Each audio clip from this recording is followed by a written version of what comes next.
Bonjour et bienvenue dans cette vidéo consacrée au système nerveux, chapitre 2, la motricité volontaire, التحركية الإرادية. Nos objectifs de la leçon d'aujourd'hui, c'est de savoir les éléments intervenant dans la motricité volontaire. سوف نتعرف على الأعضاء التي تتدخل في التحركية الإرادية et comment elle s'effectue، كيف تتم هذه التحركية الإرادية. Des choses, on va définir la motricité volontaire. سنتعرف على تعريف ما هي التحركية الإرادية. Alors, la motricité volontaire est une activité nerveuse qui permet la réalisation des mouvements volontaires. التحركية الإرادية هي نشاط عصبي يمكن من تحقيق الحركات الإرادية. Comme exemple, prendre un stylo, أخذ القلم للكتابة pour écrire, ou bien ouvrir la porte, فتح الباب, etc. Alors, passons maintenant au deuxième objectif qui est les organes intervenant dans la motricité volontaire. سنتعرف على الأعضاء التي تتدخل في التحركية الإرادية. Premièrement, mise en évidence de l'origine de la motricité volontaire. سوف نقوم بالكشف عن مصدر التحركية الإرادية. Alors pour cela, on va faire quelques expériences, on va analyser cette expérience et quelques observations. Alors, l'observation clinique des enfants nés sans cerveau. الملاحظة السريرية للأطفال الذين يولدون بدون مخ. سنلاحظ qu'ils n'ont aucune activité volontaire durant leur courte vie qui dure 5 ans à peu près. هؤلاء الأطفال الذين يولدون بدون مخ لا يتمتعون بأي نشاط إرادي durant طيلة مدة عيشهم التي لا تتعدى 5 سنوات. إذن كاستنتاج comme conclusion, on peut dire que le cerveau qui est à l'origine de la motricité volontaire. المخ هو مصدر التحركية الإرادية. الآن بعد ما تعرفنا على العضو الأول الذي يتدخل في التحركية الإرادية واللي هو لو سيرفو المخ. غنتعرفوا اش من بلاصه بالضبط اللي كاينه في لو سيرفو واللي هي مصدر التحركية الإرادية. Pour cela, une autre expérience, c'est la résection totale d'une partie du cortex cérébral devant le sillon de Rolando chez un chat. الاستئصال الكلي لجزء من القشرة المخية أمام شق رولاندو عند قط. سنلاحظ النتائج les résultats. Perte de certains comportements normaux du chat. فقدان بعض السلوكات العادية عند القط مثلا ارتمائه على الفأر، هروبه من الكلب إلى آخره. إذن فقد بعض السلوكات العادية أو الحركات العادية.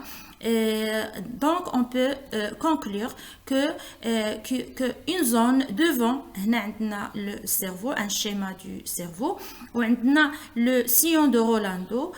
Alors devant le sillon de Rolando et au niveau du cortex cérébral على مستوى القشرة المخية, il y a une zone devant le sillon de Rolando. هناك منطقة توجد أمام شق رولاندو appelée aire motrice qui est à l'origine de la motricité volontaire. تسمى هذه المنطقة التي توجد أمام le sillon de رولاندو أو شق رولاندو تسمى الباحة الحركية l'aire motrice qui est à l'origine de la motricité volontaire وهي مصدر التحركية الإرادية.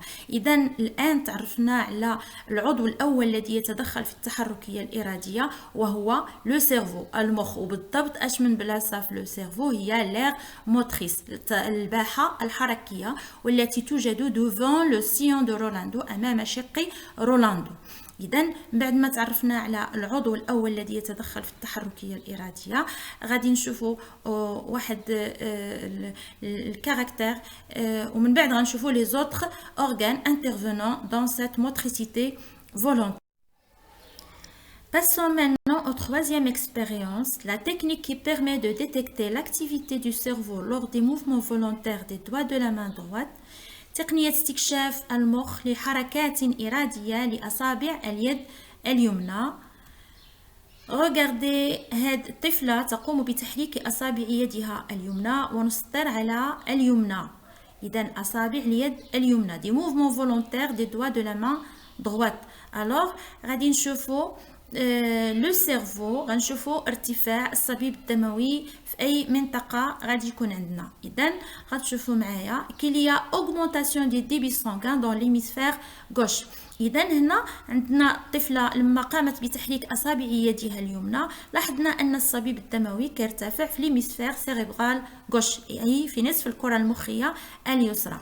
Alors on peut conclure et on peut dire que l'aire motrice droite contrôle les mouvements volontaires de la partie gauche du corps et vice versa. C'est-à-dire الباحة الحركية اليمنى تتحكم في الحركات الإرادية للنصف الجسمي الأيسر والعكس صحيح. هنا غننتقلوا les autres deuxièmement les autres organes responsables dans la motricité volontaire، الأعضاء الأخرى المسؤولة عن التحركية الإرادية. ومن بعد ما تعرفنا على لو بروميير اورغان اللي هو لير موتريس، ولير موتريس كاينه في لو سيرفو، غادي نتعرفوا على لي زوتر زورغان. الوغ ريغاردي لو شيما دوفون نو، كاين عندنا لو سيون دو رولاندو، قلنا انه امام لو سيون دوفون لو سيون دو رولاندو عندنا l'aire motrice. Au niveau de l'aire motrice, il y a naissance de l'influx nerveux, bien sûr, moteur. Alors, على مستوى الباحة الحركية تنشأ الرسالة العصبية الحركية. ولما تنقولوا رسالة عصبية أو سيالة عصبية حركية خاصها موصل. Alors, هذا الموصل au niveau du cerveau هو لو نير موتور، العصب الحركي.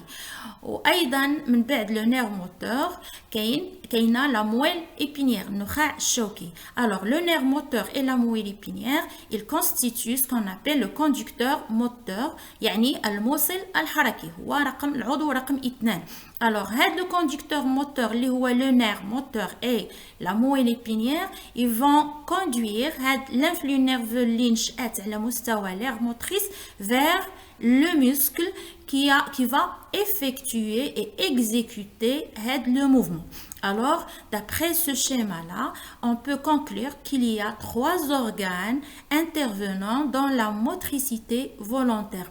من خلال هذه الوثيقة هذه كنستنتجوا أن الأعضاء التي تتدخل في التحركية الإرادية هي 3 أعضاء. أولا l'aire motrice، ثانيا لو كوندكتور موتور اللي هو جوج نير موتور بلس مويل ايبينيير، et troisièmement le muscle التي ستنفذ الحركة، العضلة التي ستنفذ الحركة.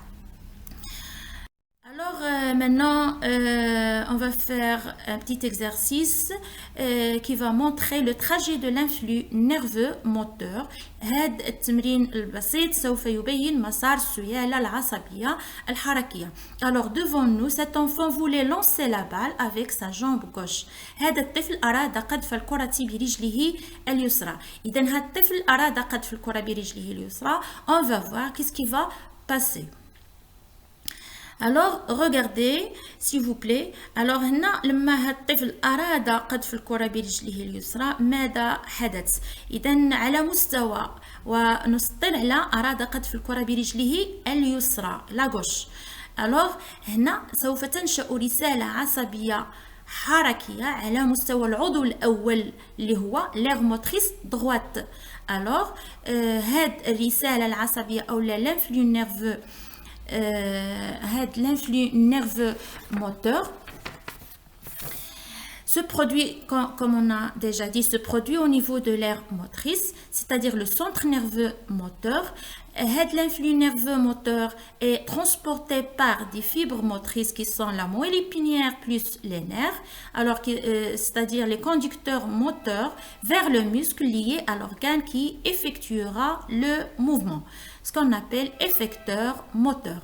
alors عندما نقرر القيام بحركة إرادية ففي هذه الحالة هذه قذف الكرة بالرجل اليسرى، أولا ستنشأ السيالة العصبية الحركية على مستوى الباحة الحركية، في هذه الحالة الباحة الحركية اليمنى أي المركز العصبي الحركي لو سنتر نيرفو موتور.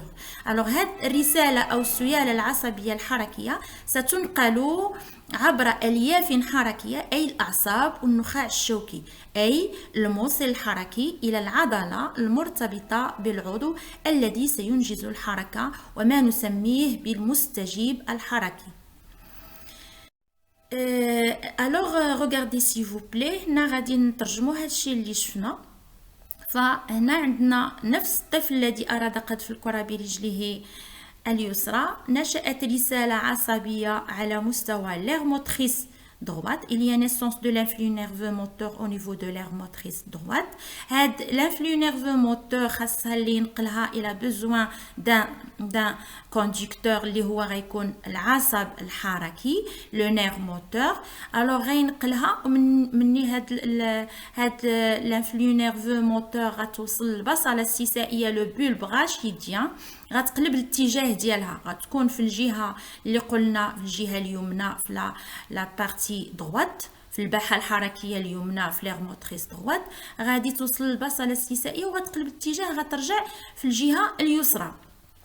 الوغ من بعد هاد لانفلو نيرفو موتور غادي نقلها لا مويل ايبينيير. غتنقلها لا مويل ايبينيير فيغ لو موسكل الى العضله، والعضله غتنفذ الحركه.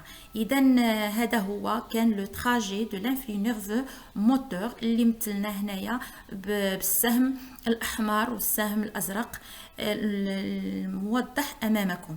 اذا هنا Et comme conclusion de la leçon d'aujourd'hui, les organes intervenant dans la motricité volontaire sont 3 organes. Premièrement, l'aire motrice qui est un centre nerveux moteur. Au niveau de l'aire motrice, il y a naissance d'un influx nerveux moteur. Cet influx nerveux moteur va être conduit par un conducteur qui est la moelle épinière et les nerfs. Ce sont des conducteurs moteurs.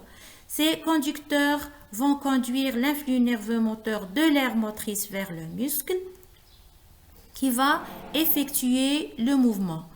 Alors, تتدخل في التحركية الإرادية 3 أعضاء. العضو الأول هو الباحة الحركية. على مستوى الباحة الحركية تنشأ رسالة أو سيالة عصبية حركية. هذه الرسالة أو السيالة العصبية الحركية تنقل بواسطة الموصل العصبي الحركي اللي هو لا مويل ايبينيير بلس لي نير. سوف تنقل هذه الموصلات الحركية الرسالة العصبية الحركية إلى العضلة التي ستنفذ الحركة. إذن هاد لانفلو نيرفو اللي نشأت au niveau de l'aire motrice وانتقلت إلى vers les muscles. هاد الرسالة العصبية أو السيالة العصبية كنسميوها سيالة عصبية حركية أو نابضة، يعني l'influx nerveux moteur, c'est-à-dire centrifuge. Alors, merci pour votre attention. J'espère que vous avez bien compris et à la prochaine vidéo, Inch'Allah.